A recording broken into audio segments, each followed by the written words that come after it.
भाग्यप्रदायकम् सर्वैश्वर्यकरं पुण्यं सर्वपापप्रणाशनं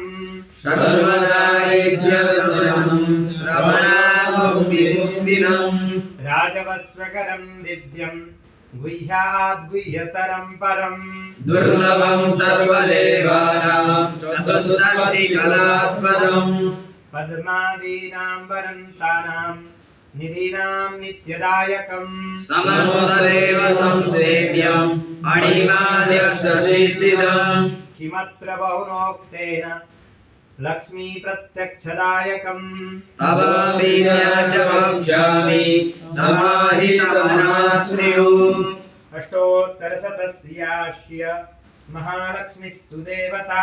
क्लीं बीजापदमित्युक्तम् शक्तिस्तु भुवनेश्वरी अङ्गन्यासकरन्यास शैत्यादिप्रकीर्तितः अथ ज्ञानम् वन्दे पद्मकरां प्रसन्नवदनां सौभाग्यदां भाग्यदाम् हस्ताभ्यामभयप्रदामणिगणे नानाविधैर्भूषिताम् भक्ताभीष्टफलप्रदां हरिहर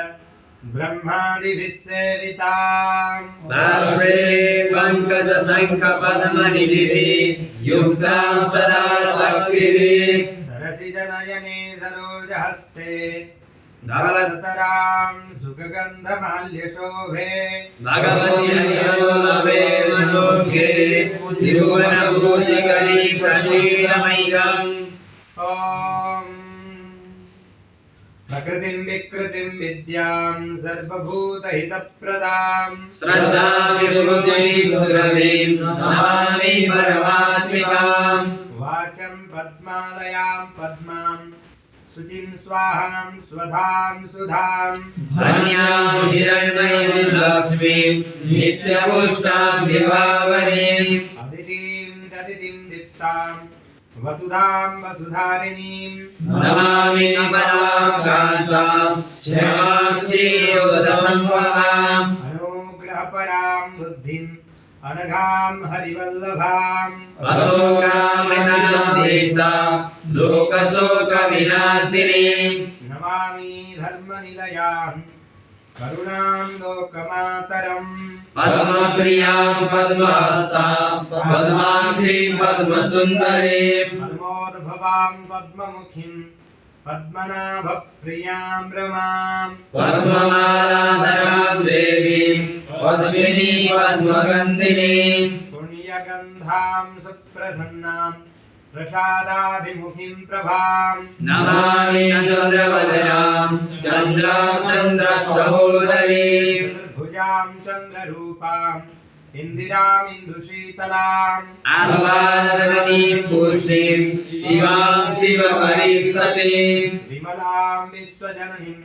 तुष्टिं दारिद्र्यनाशिनीं प्रीतिपुष्करणीं शान्तां शुक्लमाल्यां वरां श्रियां भास्करीं बिल्वनिलयां वरारोहां यशस्विनीं वसुन्धरामुदाराङ्गां हरिणीं हेममालिनीं धनधान्यकरीं सिद्धिं त्रैणसौम्यां शुभप्रदां नृपवेशगमानन्दां वरलक्ष्मीं सुप्रदां शुभां हिरण्यप्राकारां समुद्रतनयां जयां नमामि मङ्गलां देवीं विष्णुपक्षस्थलस्थितां विष्णुपत्नीं प्रसन्नाक्षीं नारायणसमाश्रितां दारिद्र्यवासिनीं देवीं सर्वोपद्रववारिणीं नवदुर्गां महाकालीं ब्रह्मविष्णुशिवात्मिकां त्रिकालज्ञानसम्पन्नां नमामि भुवनेश्वरीम् ॐ लक्ष्मी क्षीरसमुद्रराजतनयां श्रीरङ्गधामेश्वरीं काशीभूतसमस्तदेव वनितां लोकैकदीपाङ्कुरां श्रीमन्मन्दकटाक्षलब्धविभव ब्रह्मेन्द्रगङ्गाधरां त्रैलोक्यकुटुम्बिनीं सरसिजां वन्दे मुकुन्दप्रियाम् मातरे नमामि कमले कमलायताक्षी श्री विष्णुरेत्कमलवासिनी विश्वमातः क्षीरोदधे कमलकोमलगर्भगौरी